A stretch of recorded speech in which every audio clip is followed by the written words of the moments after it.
Hello friends, इस video में हम लोग जेईई सैंपल पेपर 3 के बचे हुए लास्ट 10 क्वेश्चंस को सॉल्व करेंगे।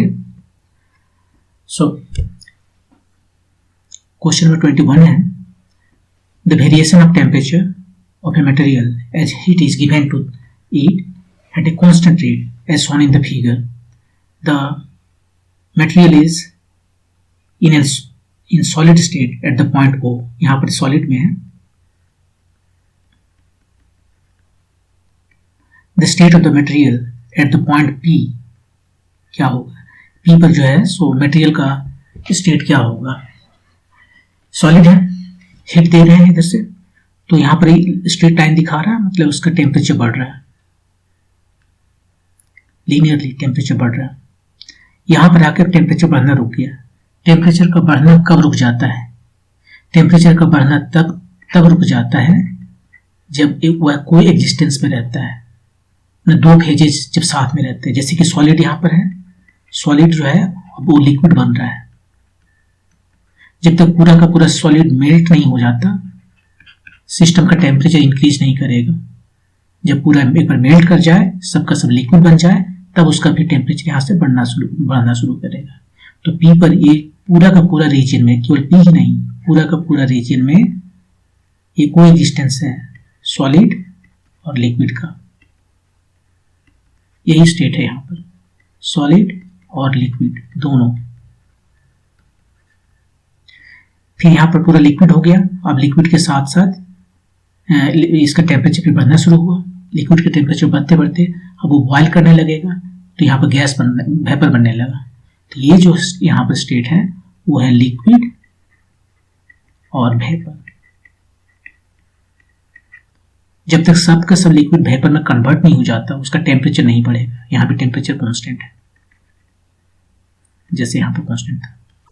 और एक बार सबका सब लिक्विड वेपर में कन्वर्ट हो गया, तब वेपर का टेम्परेचर बढ़ता चला जाएगा और ये लगातार बढ़ता रहेगा। तो इस क्वेश्चन में ये पूछा गया था कि P पर स्टेट, मटेरियल का स्टेट क्या है? तो सॉलिड भी है, लिक्विड भी है, दोनों कोएग्जिस्टेंस है, एक साथ रह रहे हैं, इसलिए टेम्परेचर नहीं बढ़ रहा है। ओके, नेक्स्ट क्वेश्चन मूव करते हैं। Cross section view of A prism is the equilateral triangle ABC in the figure. Prism बनाते हैं ना ऐसे, ये स्ट्रेट लाइन होना चाहिए यहाँ पर। एनीवे, तो ये दिख रहा है कितना सरफेसेस हैं, एक इधर, एक उस साइड में 2, 3, 4 और नीचे में पॉइंट, 5 सरफेसेस होते हैं। तो ये जो है क्रॉस सेक्शन एरिया है। ये ट्रायंगल जो दिख रहा है, यही ट्रायंगल जो है। आगे, the minimum deviation is observed using this prism when the angle of incidence is equal to the prism angle। ये इक्विलेटरल ट्रायंगल है, मतलब ये एंगल 60 डिग्री है, सभी एंगल 60 डिग्री है।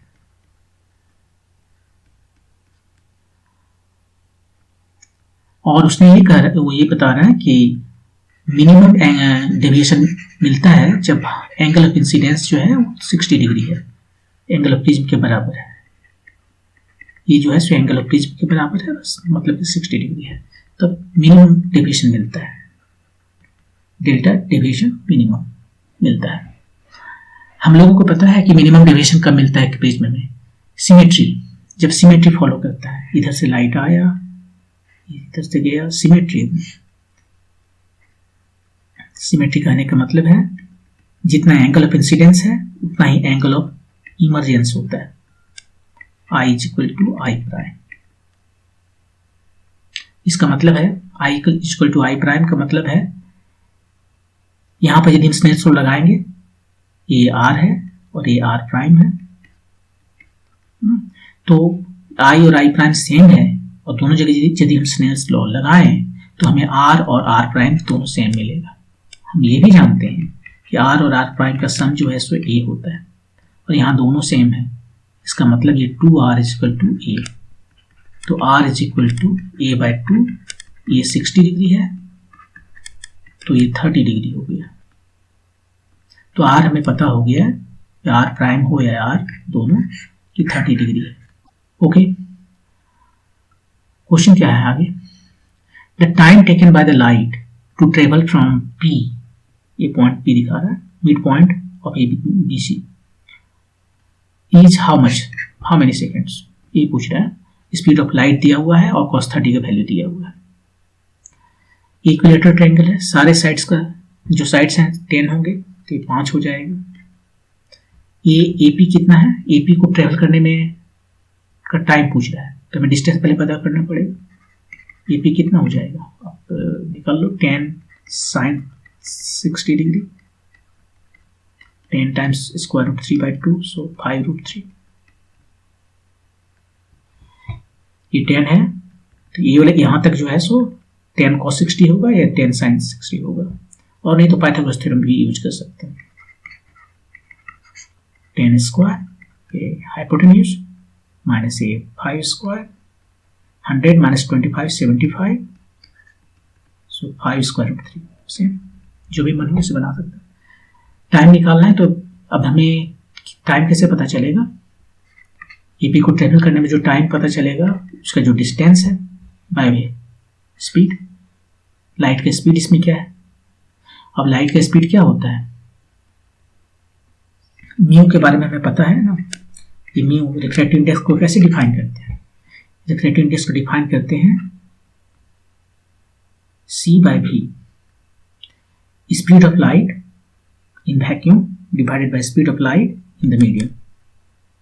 ये 1 से ज्यादा है वो म्यू है, तो यहां से भी हम बैठा देते हैं, AP/V की जगह पर दे दिए C/म्यू। AP हमें पता है, AP कितना आया 5 स्क्वायर रूट 3, म्यू हमें पता करना पड़ेगा और C हमें पता है 3 टाइम्स 10⁸ मीटर पर सेकेंड। ठीक है, तो अब हमें केवल म्यू पता करना है। यहाँ पर R प्राइम सब हमें पता है 30 डिग्री, यहाँ पर स्नेल्स लॉ लगा देते हैं AB में, AB सरफेस पर जो, या फिर यहाँ लगा सकते हैं, कहीं भी लगा लेते हैं। इधर कितना है refractive index 1, angle of incidence I उसका साइन लेते हैं। इधर कितना है रिफ्रैक्टिव इंडेक्स हमें नहीं पता लेकिन म्यू लिखते हैं, साइन इधर जो है सो R लिखते हैं, तो म्यू हमें पता हो गया sine I by sine R। I का वैल्यू उसने पहले ही कह दिया कि एंगल ऑफ इंसिडेंस जो है सो 60 डिग्री है, एंगल ऑफ प्रिज्म एंगल के बराबर सो 60 डिग्री, और R का वैल्यू हमने यहाँ से निकाल लिया था 30 डिग्री, तो ये कितना आया स्क्वायर रूट 3/2 टाइम्स 1/2, तो स्क्वायर रूट ऑफ 3 आया म्यू का वैल्यू। उसी को यहाँ सब्सटीट्यूट करते हैं, 5 स्क्वायर रूट ऑफ 3 टाइम्स 10⁸, ये सभी कट गया तो 5 टाइम्स 10⁻⁻8 सेकेंड। थोड़ा सा प्रॉब्लम है कि हमने सेंटीमीटर में लिख दिया है डिस्टेंस को, उसे मीटर में करना होगा। ये सेंटीमीटर में है, इसे मीटर में करना पड़ेगा क्योंकि बाकी सारे यूनिट्स जो है सो मीटर में है। टाइम्स 10⁻², 10 सेकेंड, ये रहा टाइम। ये आपका आंसर है 5। और यहाँ 5 तो क्यों लिखना था, 10⁻10 तो दिया हुआ है, ये 5 है। ओके, सो ये क्वेश्चन नंबर 22 था। क्वेश्चन नंबर 23, ये क्या कह रहा है, 2 registers are connected in series across a battery shown in the figure, as shown in the figure. If a voltmeter of resistance 2000 ohm is used to measure the potential difference across 500 ohm resistor, the reading of the voltmeter will be how many volt? उसने क्या किया, एक voltmeter यहां से लगा दिया 500 के across, और इसका रेजिस्टेंस है 2000 ओम। जो आइडियल वोल्टमीटर होता है उसका रेजिस्टेंस होता है इन्फिनिटी, और इसका उल्टा यदि एमीटर जो है जो कि सीरीज में लगता है उसका रेजिस्टेंस होता है 0, आइडियल। लेकिन ऐसे तो कुछ है नहीं कि इसका इन्फिनिटी हो, तो कहने का मतलब बहुत ज्यादा होना चाहिए इसका एस्पेक्ट में। एनीवे, यहां पर वो केस नहीं है, ये आइडियल वोल्टमीटर नहीं है। क्यों? ये आइडियल वोल्ट मीटर नहीं है, क्योंकि जिसको मेजर करने जा रहा है वहां पर उसका रेजिस्टेंस 500 ओम है, उसका जस्ट 4 गुना ही ज़्यादा है, कम से कम 400 गुना ज़्यादा होना चाहिए वो आइडियल कहने के लिए। बट एनीवे, ये रीडिंग क्या देगा, कितना वोल्ट मेजर करेगा। एक काम करते हैं, पहले रीडिंग ही निकाल लेते हैं। अच्छा ठीक है, अब देखिए रीडिंग इसमें यहाँ कितना करंट फ्लो करेगा, देख लीजिए। करंट फ्लो करेगा, ये 20 वोल्ट है by R equivalent. R equivalent कितना होगा, ये 600 जो है 600 सीरीज में है, ये दोनों पैरेलल में है, ये दोनों का इक्विवेलेंट कितना है 500 पैरेलल है 2000 के, ये दोनों पैरेलल है। ये 600 पैरेलल है तो क्या करते हैं, पहले मल्टीप्लाई करते हैं फिर ऐड कर देते हैं, कितना आया 400 आया, 20 बाय 1000, 600 ये और 400 ये, 1000 मतलब 0.02 एम्पियर, इतना करंट फ्लो करता है आई। अब दोनों में से किसी एक में निकाल लेते हैं कि कितना करंट फ्लो कर रहा है। मान लेते हैं I1 निकालते हैं, इसमें जो फ्लो कर रहा है, किसी में भी निकाल सकते हैं, क्योंकि एक में यदि हमें पता चल गया यहाँ कितना करंट फ्लो कर रहा है तो उसको उसका रेजिस्टेंस मल्टीप्लाई करने पर हमें उसका वोल्टेज मिल जाएगा। ठीक है, तो I1 निकालते हैं। इसमें करंट निकालना है, ये दोनों पैरेलल में है तो इसमें करंट निकालना है,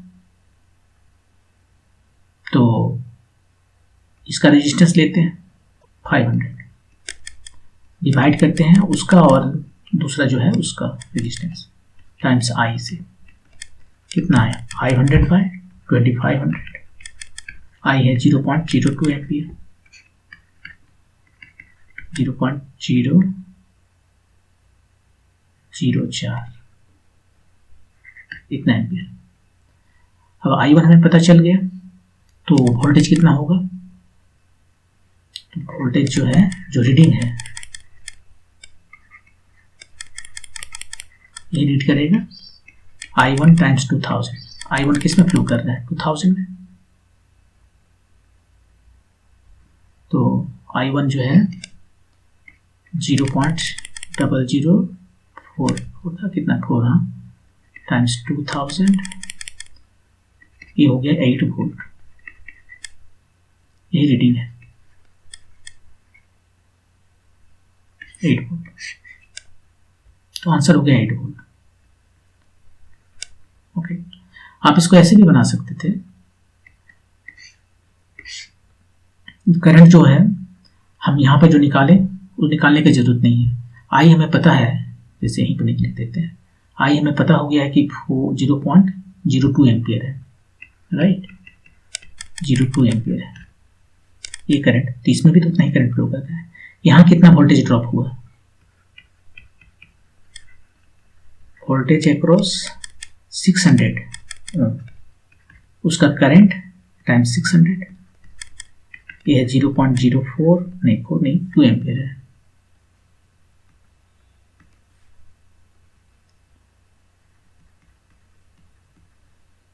ये आ गया कितना 12 वोल्ट, तो 12 वोल्ट यहाँ पर ड्रॉप हो गया।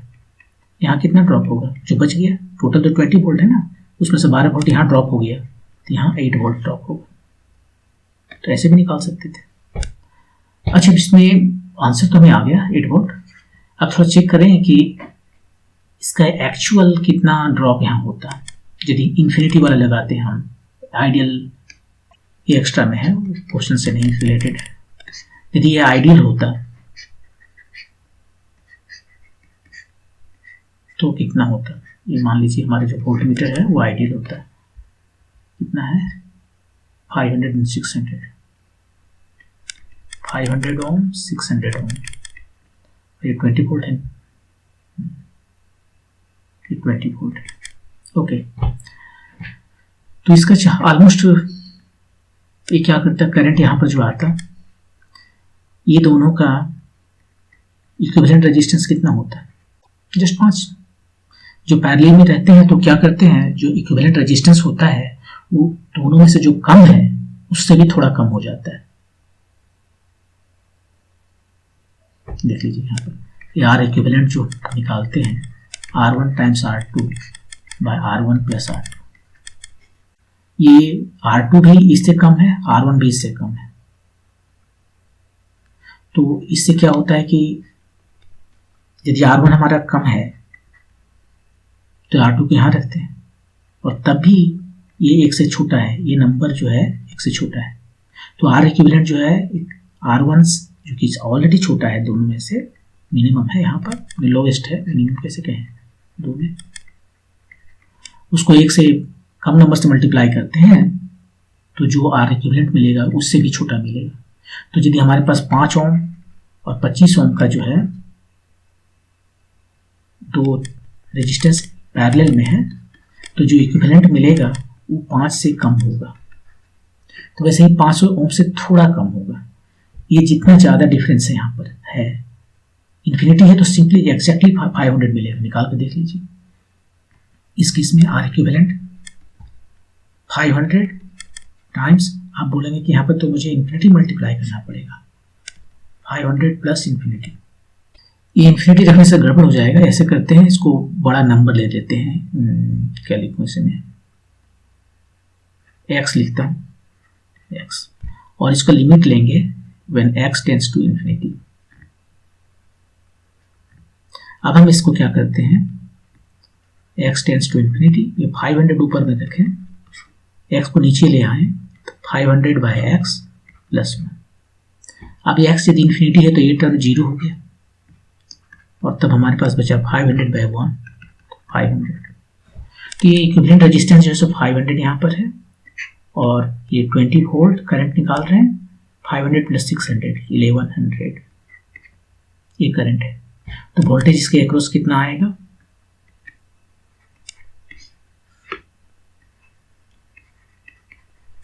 वोल्टेज अक्रॉस 500 ओम कितना आ जाएगा, करंट टाइम्स 500, करंट है 20 बाई 1100 टाइम्स 500, ये दो तो चला गया, 100 बाई 11, सो 9 पॉइंट कितना, एक बचा 09 वोल्ट। एक्चुअल वोल्ट जो है सो 9.09 वोल्ट है। लेकिन अब यहाँ पर इस क्वेश्चन में जो वोल्ट मीटर है उसका रेजिस्टेंस इन्फिनिटी ना होकर कंपेरेबल है, तो देखो 8 वोल्ट आया, 2 वोल्ट 11 था ना, कितना एक्चुअल 9 वोल्ट, तो 1 वोल्ट का जो डिफरेंस है वो 1 वोल्ट कम पे बता रहा है। तो एनीवे ये था वोल्ट मीटर से रिलेटेड एक क्वेश्चन। नेक्स्ट क्वेश्चन देखते हैं। नेक्स्ट क्वेश्चन है कि the electric potential V at any point x y g all emitters in a space is given by V is equal to 4x square. The electric field at the point 1 meter 0 2 meter is how much? अब potential दिया हुआ है तो electric field तो निकालना बहुत आसान है ना। Electric field is equal to minus dV by dx, कितना है इसको डिफरेंशिएट करेंगे तो d by dx 4x square minus 8x। The electric field at the point, इस पॉइंट पे कितना होगा, ये तो केवल x पर डिपेंड करता है। इलेक्ट्रिक फील्ड ये पॉइंट है 102, इस पर कितना होगा माइनस 8 टाइम्स 1 माइनस 8 वोल्ट पर मीटर। यहाँ पर डायरेक्शन भी लिख देना चाहिए ना। ये वोल्ट जो पोटेंशियल जो है वो केवल x का फंक्शन है, y का कोई फंक्शन नहीं है। तो यहाँ पर ये जो इलेक्ट्रिक फील्ड है उसका भी डायरेक्शन केवल वो I में होगा, x तरफ है, क्योंकि y तरफ तो कोई चेंज ही नहीं हो रहा है। तो यहाँ पर हमने x से इसको डिफरेंशिएट किया है इसलिए I लिखे। ई वाई यदि देखना है ये ई, तो हमें करना होता है माइनस dV बाई dy इस डायरेक्शन में, और ये तो 0 है, वही हाल जी का भी है। तो डायरेक्शन भी यहाँ पर है माइनस I, ये हमारा आंसर हो गया माइनस 8I। ओके, ये तो काफ़ी आसान था। पोटेंशियल दिया हुआ है, इलेक्ट्रिक फील्ड निकालना है, एक बार डिफ्रेंशिएट करेंगे, एक्स के रेस्पेक्ट में डिफ्रेंशिएट किए तो आई दे दी, वाई के रेस्पेक्ट में डिफ्रेंशिएट करते तो वाई देता। मान लीजिए यदि हमारे पास ऐसा ना होकर कुछ ऐसा रहता कि पोटेंशियल जो है सो दिया होता 4x² + 3y² और पूछता कि फील्ड बताइए, तो कैसे बताना होता है? पहले EX निकाल लेते, -dv नहीं लिखते तब तो ये करते, पार्शियल डिफरेंशिएशन करते। इसका मतलब ये है कि y को भूल जाइए, केवल इसको x के रेस्पेक्ट में डिफरेंशिएट करना है, तो -8x आया। EY -d dy, केवल y के रेस्पेक्ट में डिफरेंशिएट करेंगे, x को भूल जाएंगे, तो ये आता है 6 माइनस साइन है ना, -6y। तो इलेक्ट्रिक फील्ड कितना आ गया? ये हो गया x में कंपोनेंट, y में कंपोनेंट। x में कंपोनेंट -8x i और y में कंपोनेंट 6, ये भी माइनस है, -6y। ये आपका इलेक्ट्रिक फील्ड है जो x और y दोनों पर डिपेंड करता है। अब यदि किसी का पॉइंट का कोऑर्डिनेट दिया हुआ है जहां पर हमें इलेक्ट्रिक फील्ड बताना है, तो उस पॉइंट का x और y कोऑर्डिनेट इसमें सब्स्टिट्यूट करेंगे और हमें E का वैल्यू मिल जाएगा। और यदि मैग्नीट्यूड बोले निकालना है तो वो भी निकाल सकते हैं। ये हो जाएगा 64x² और ये हो जाएगा 36y²। तब हम उसको ऐसे करते हैं। इस केस में एक ही वेरिएबल का था तो बहुत आसान था। Okay, next question. A wire of length L meter carrying a current I ampere is bent in the form of a circle. ये करंट है, इसका लेंथ है L, ये वायर है, इसमें एक करंट फ्लो कर रहा है I और लेंथ है L। इसको बेंड कर दिया और बेंड करके बना दिया एक सर्कल। तो ये L जो है सो बन गया यहाँ पर 2πr, L जो है सो बन गया 2πr। तो r हमें रेडियस पता हो गया L/2π और इसमें करंट दौड़ रहा है I। क्या बता रहा है? The magnitude of its magnetic moment. Magnetic moment कितना होता है?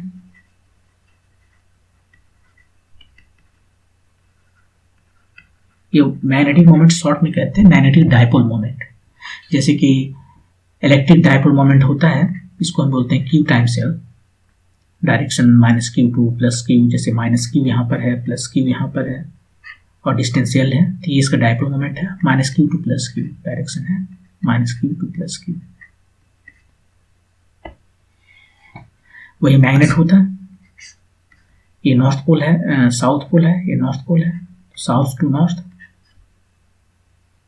ये डिस्टेंस, यहाँ पर जो स्ट्रेंथ है पोल स्ट्रेंथ m और ये डिस्टेंस L है, तो इसका मैग्नेटिक मोमेंट कहते हैं m टाइम्स L। वैसे ही करंट की वजह से भी मैग्नेटिक मोमेंट होता है और उसको हम दिखाते हैं, उसको लिखते हैं म्यू से डिनोट करते हैं और वो होता है I times A। I current है, A एरिया वेक्टर है, ये वेक्टर क्वांटिटी है, हम डायरेक्शन दिखा रहे हैं। ये एरिया वेक्टर का डायरेक्शन का क्या मतलब है? करंट के डायरेक्शन में अपना राइट हैंड, पहले अपना राइट हैंड लेते हैं, उसके फिंगर्स को करंट के डायरेक्शन में रोटेट करते हैं। ये जो थंब है वो एरिया वेक्टर बताता है, एरिया वेक्टर का डायरेक्शन बताता है। तो यहाँ पर I कितना है? I कोई नंबर नहीं दिया है, जस्ट वेरिएबल है, I है। और एरिया क्या होगा? πr²। अब हम केवल मैग्नीट्यूड निकाल रहे हैं, I πr²। r के वैल्यू यहाँ से निकाले थे, इसका स्क्वायर हो जाएगा L² 4π²। एक पाई चला गया तो हमें आया L² I/4π। यही है मैग्नेटिक मोमेंट जो एक वायर में करंट के दौड़ने से बन रहा है। यहाँ पर मैग्नेटिक मोमेंट यदि पूछे तो पहले इसको लिख लेते हैं।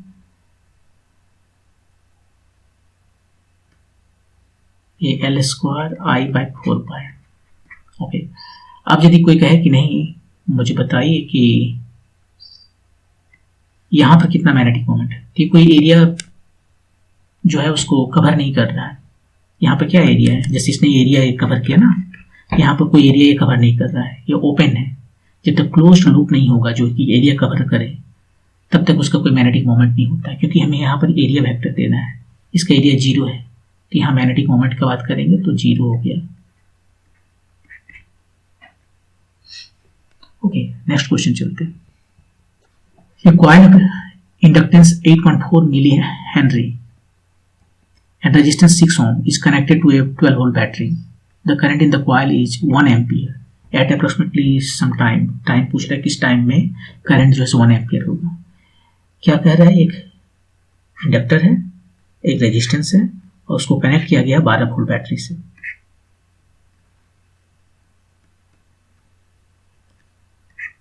ये रहा इंडक्टर, ये रहा रेजिस्टेंस और ये बैटरी,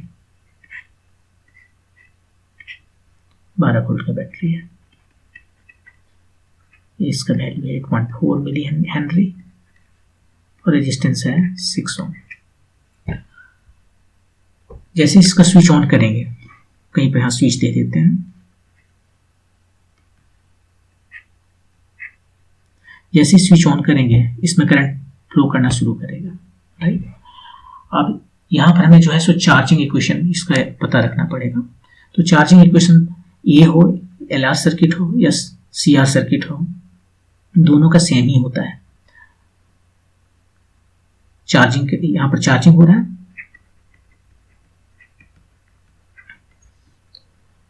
यहाँ करंट है तो करंट हो गया, इसका जो मैक्सिमम करंट है I0 1 minus E minus T by tau.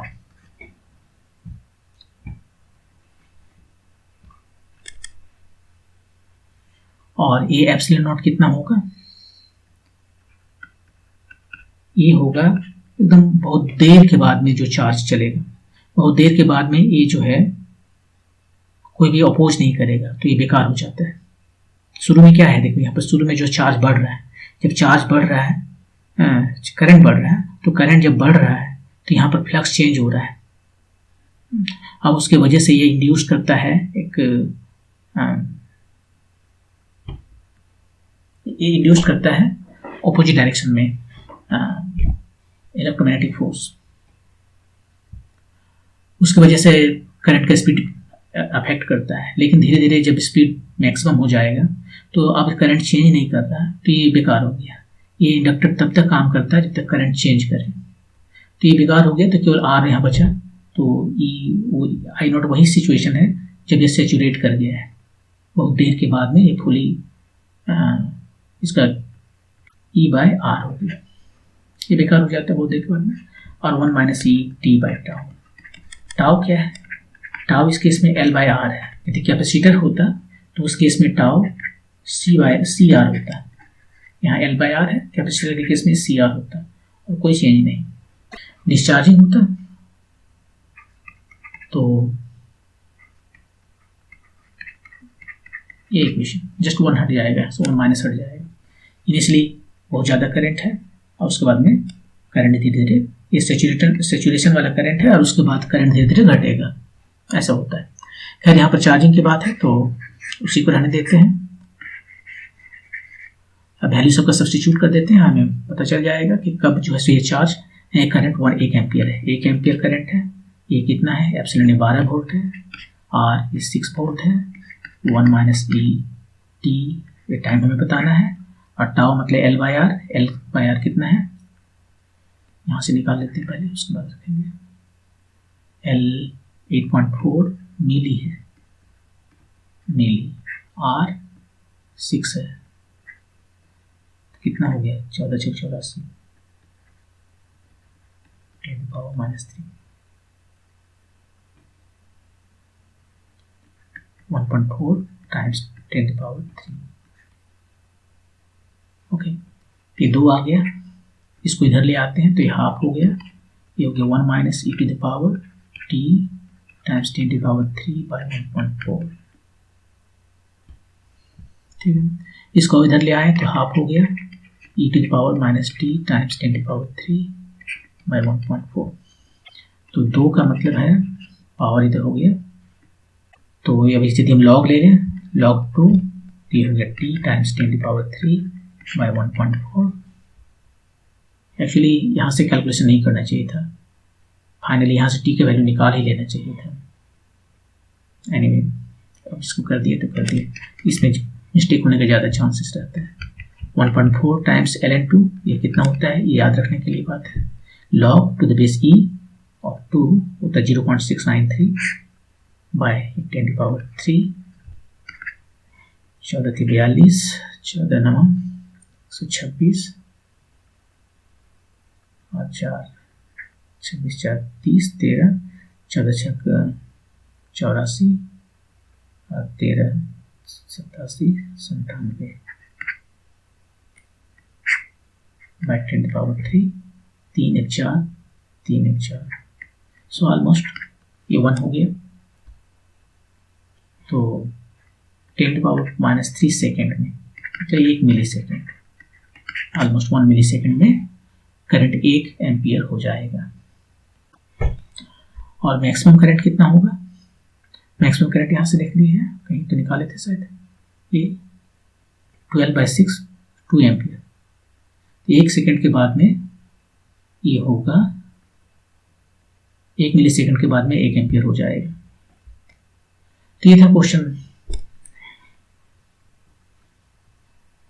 Inductor और रेजिस्टेंस के चार्जिंग से। ऐसे ही क्वेश्चन कैपेसिटर का हो सकता है। कैपेसिटर में चार्ज, यहाँ पर चार्ज रहेंगे, उसको डिफरेंशिएट कर दें तो करंट का भी वही रिलेशन आएगा।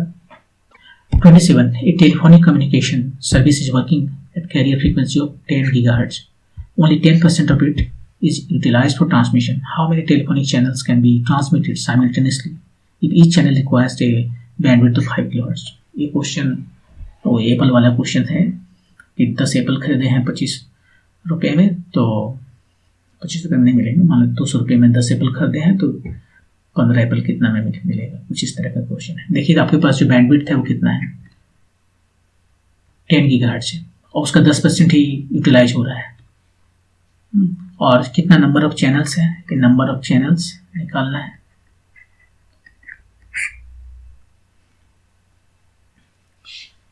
अवेलेबल बैंडविड्थ कितना है बाय बैंडविड्थ रिक्वायर्ड एक चैनल के लिए,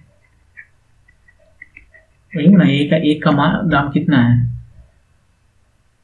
हमारे पास 100 रुपये है या जैसे 250 रुपये है। एक एप्पल का दाम कितना है 50 रुपये, 5 एप्पल मिलेंगे, वही हाल यहाँ पर होता है। बैंडविड्थ जो रिक्वायर्ड है एक चैनल के लिए वो है 5 किलोहर्ट्ज़।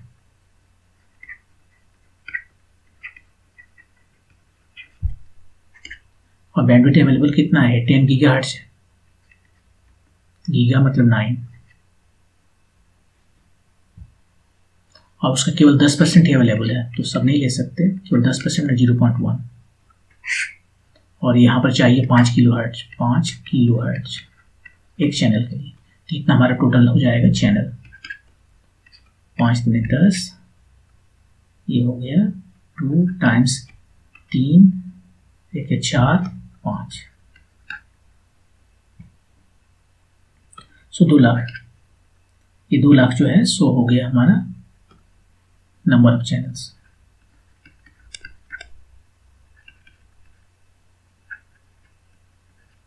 ये आंसर है। तो ये काफ़ी आसान था। पहले देख लीजिए बैंडविड्थ कितना अवेलेबल है, तो टोटल उसके पास 10 GHz, लेकिन केवल 10% पूरा यूटिलाइज होगा, तो उसका 10% ले लिया, इतना बैंडविड्थ है उसके पास अवेलेबल। और एक चैनल को चलाने के लिए 5 किलोहर्ट्ज़ चाहिए इस चैनल, तो कितना चैनल चाहिए यहीं से पता चल गया। Okay, next questions. ये NPN transistor operates as a common emitter amplifier with a power gain of 60 decibel. The input circuit resistance is 100 ohm and the output load resistance is 10 kilo ohm. ये दे रहा है input जो circuit है वो है कितना बोला 100 ohm और लोड रेजिस्टेंस जो है वो है 10 किलो ओम। तो common emitter current gain beta कितना होगा। कॉमन एमिटर एक बना लेते हैं डायग्राम पहले। ये रहा यहाँ पर, ये एनपीएन ट्रांजिस्टर है, ये एन है, ये पी है और ये एन है। ठीक है, इसका डायरेक्शन बाहर जा रहा है, उल्टा होता है पी एन पी, तो इसका डायरेक्शन इधर से होता है। अब यहाँ पर क्या है कि ये फॉरवर्ड बाइस्ड होता है, तो एन को हमें एन के साथ लगाना है, और इसको फॉरवर्ड बाइस हो गया, इधर रिवर्स बाइस करेंगे, मतलब इधर जाएंगे ऐसे।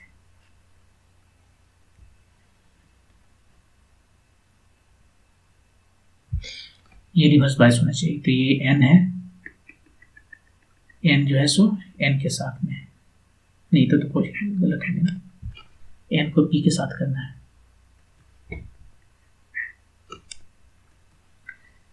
एन पी एन, एन को पी के साथ करना है।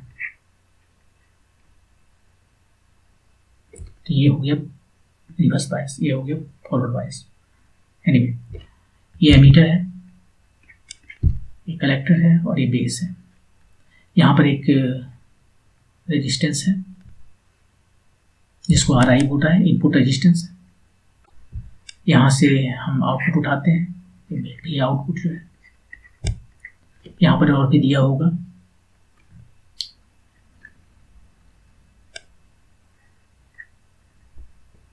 इनपुट दिया होगा, यहाँ पर आउटपुट ले रहे हैं। ओके, अब जो क्वेश्चन है वो क्या है, पावर गेन। पावर गेन क्या होता है, ये होगा voltage gain times current gain. Power होता है वोल्टेज टाइम्स करंट, तो power gain voltage current gain by current gain. Current gain को हम बीटा से डिनोट करते हैं, वही पूछ रहा है, current gain beta. Voltage gain जो है इधर, तो ये बीटा हो गया। अब वोल्टेज गेन जो है सो beta times RL by RI होता है। वोल्टेज गेन आप देखोगे तो कैसे आता है वोल्टेज गेन,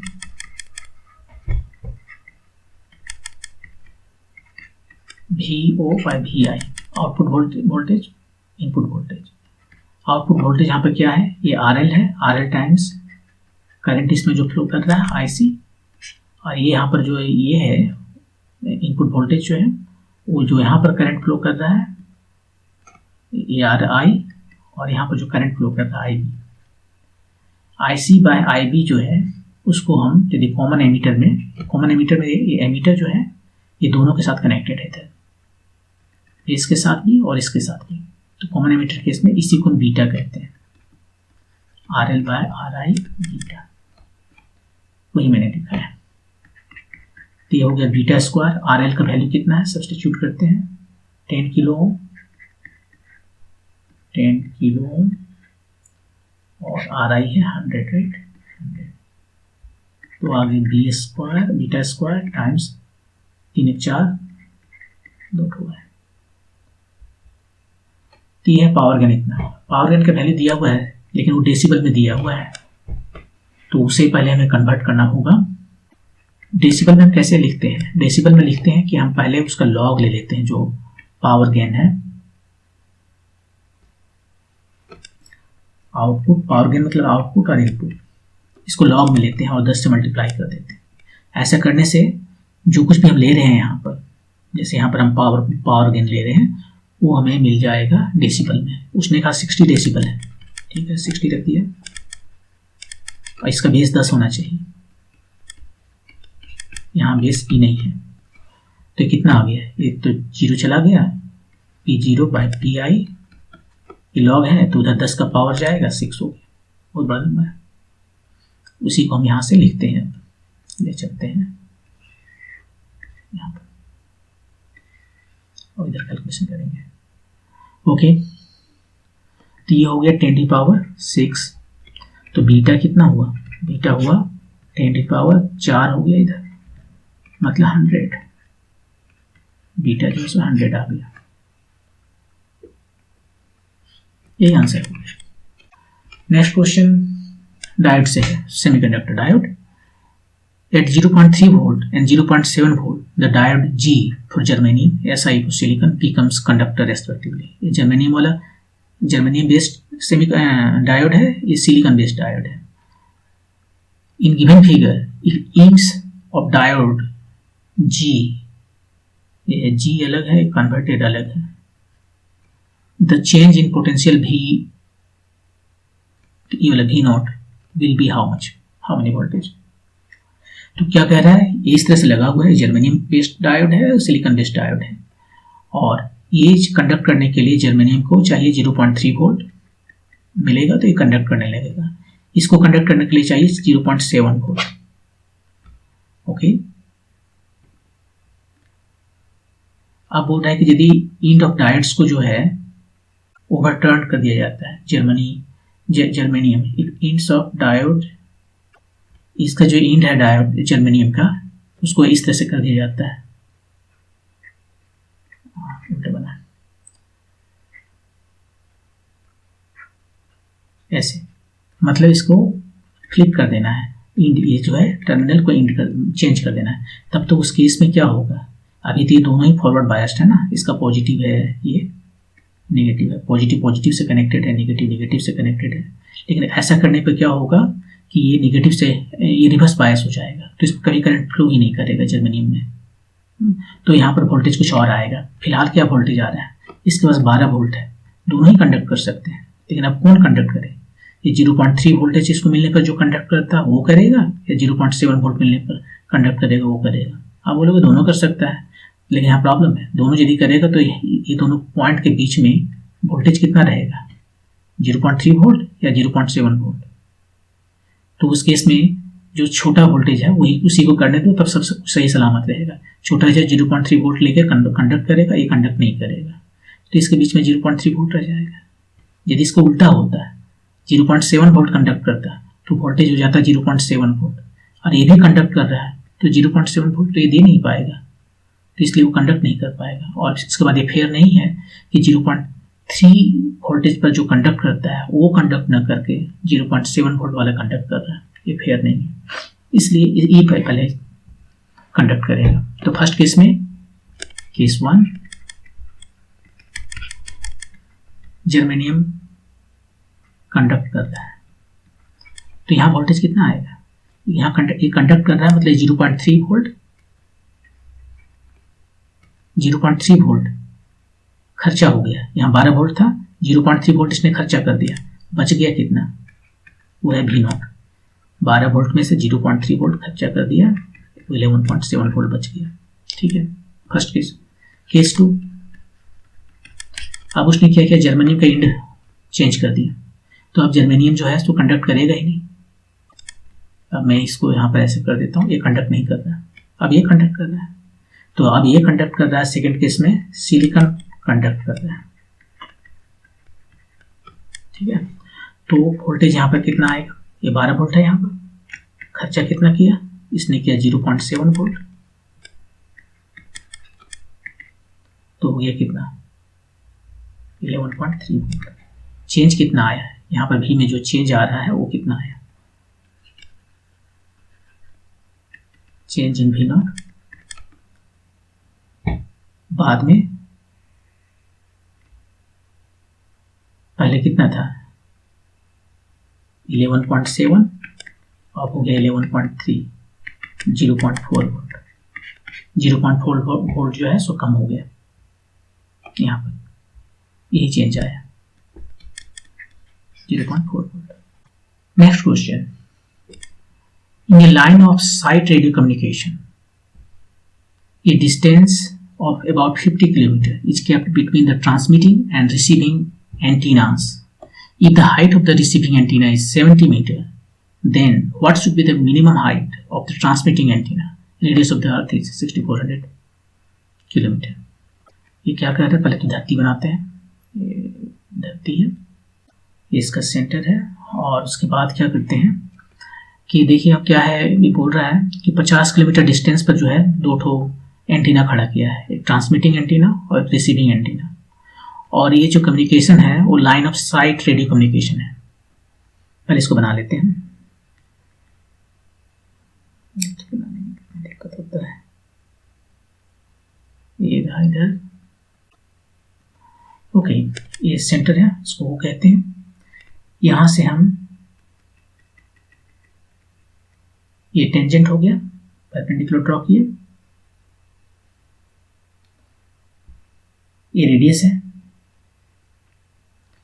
ये यहां से यहां तक भी रेडियस है, और ये हाइट है H1 कहते हैं इसको, ये रेडियस है, इस हाइट को H2 कहते हैं, इस डिस्टेंस को D1 कहते हैं, इस डिस्टेंस को D2 कहते हैं। अब देखिए क्या एक एंटीना ये है H1 शायद 70 मीटर है, दूसरा H2 कितना होगा कि कम्युनिकेशन हो सके। यूजुअली ये लाइन ऑफ साइट कम्युनिकेशन है, मतलब यहाँ से जो लाइट चलेगा, रेडियो वेव चलेगा, वो सीधा ऐसे चल के जाएगा और यहाँ पर रिसीव हो जाएगा। यदि ये इससे छोटा रहा तो वो रेडियो वेव यहाँ से डायरेक्ट निकल जाएगा, क्योंकि धरती के पास इधर से मुड़ेगा तो नहीं ना, वो सीधा रास्ता में चलेगा। और ये जो डिस्टेंस है यहाँ से लेकर यहाँ तक का धरती पर, वो 50 किलोमीटर है। हम बोल रहे हैं D1 प्लस D2 ये 50 किलोमीटर है, ऐसे इसलिए बोल रहे हैं कि ये हम एग्जैजरेट किए हैं पिक्चर को। देखिए ये धरती का रेडियस है 6400 किलोमीटर और ये H1 जो है वो जस्ट 70 मीटर है। मेरा देखिए ड्राइंग है, तो ये जो डिस्टेंस है यहाँ से यहाँ तक मेजर कीजिए, वो भी उतना ही होगा, 50 किलोमीटर ही होगा, चाहे आप इसको ऐसे मेजर कीजिए, क्योंकि 50 किलोमीटर कुछ भी नहीं है। ये 6400 किलोमीटर रेडियस, मतलब यहाँ 6 से मल्टीप्लाई कीजिए, 34,000 किलोमीटर ये जो इसका सर्कमफेरेंस है धरती का। यदि इक्वेटर पर हम बात करें या कोई भी एक तरह से तो उसका ये जो है सो उसके रेस्पेक्ट में 50 किलोमीटर क्या है, कुछ भी नहीं है। और तो उस हिसाब से ये भी 50 किलोमीटर के हैं या D1 प्लस D2 को 50 किलोमीटर के हैं, कोई गलत नहीं है। अब ज्योमेट्री है और कुछ नहीं है। हाँ, ये कम्युनिकेशन ऐसे हो रहा है, यूजुअली ऐसे कम्युनिकेशन आजकल हम लोग नहीं करते। ये कम्युनिकेशन सेकेंड वर्ल्ड वॉर के पहले तक ठीक ठाक था ऐसा। अब तो सैटेलाइट यूज करते हैं ना, कि यहाँ से अपना जो सैटेलाइट को भेज दिया, सैटेलाइट ने फिर इसको भेज दिया, इधर भेज दिया, जिधर मर्जी है उधर भेज दिया। चाहे वो डिपेंड करता है सैटेलाइट कहाँ है, एक सैटेलाइट यहाँ है, दूसरा यहाँ है, और ऐसे करके काम करते हैं।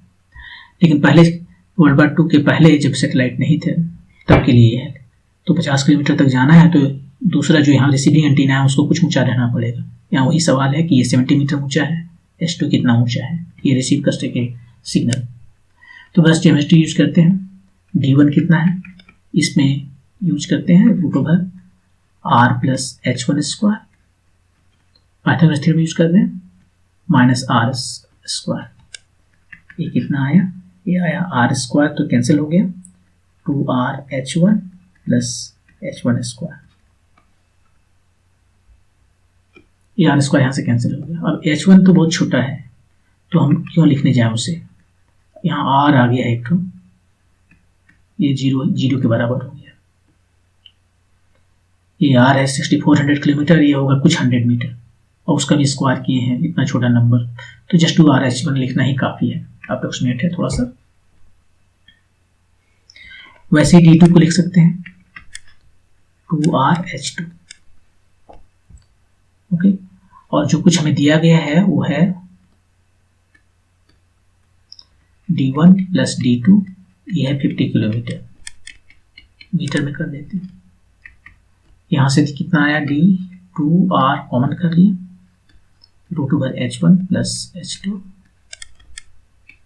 ये है 50 किलोमीटर, तो ये 6400 कितना वैल्यू दिया है, 6.4 टाइम्स 10⁻⁶, ठीक है।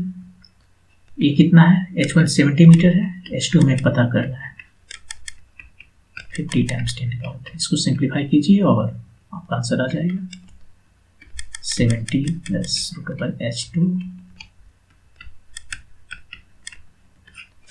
ये कितना हो गया, ये हो गया 64 का 8 टाइम्स 3, इधर है 0.2, कितना, ये तो खत्म हो गया, 25/4, और यहाँ पर क्या करें उसने 2 है, 10 है, 5 हो गया, 6 पॉइंट समथिंग। यहाँ पर इसको अप्रोक्सीमेट करते हैं, 6 4 6 24 25, 1 4 दूनी 8 4 5 25, इतना हुआ, और ये 5 जो है इसको रहने देते हैं, बाद में देखेंगे। H2 जो है सो कितना आ गया, ये 6.25 square root 5 minus 70 square root 70, ये स्क्वायर रूट H2 का वैल्यू है।